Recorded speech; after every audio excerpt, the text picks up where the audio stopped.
Fijaros la que hemos tenido que organizar para quitar el teclado que estaba fallando en este portátil.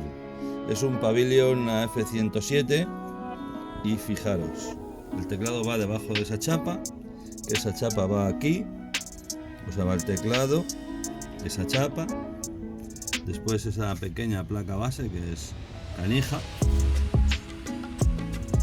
y después la tapa. Hay que desmontar todo, hay que quitar absolutamente todo para sacar el teclado. En fin, un trabajo.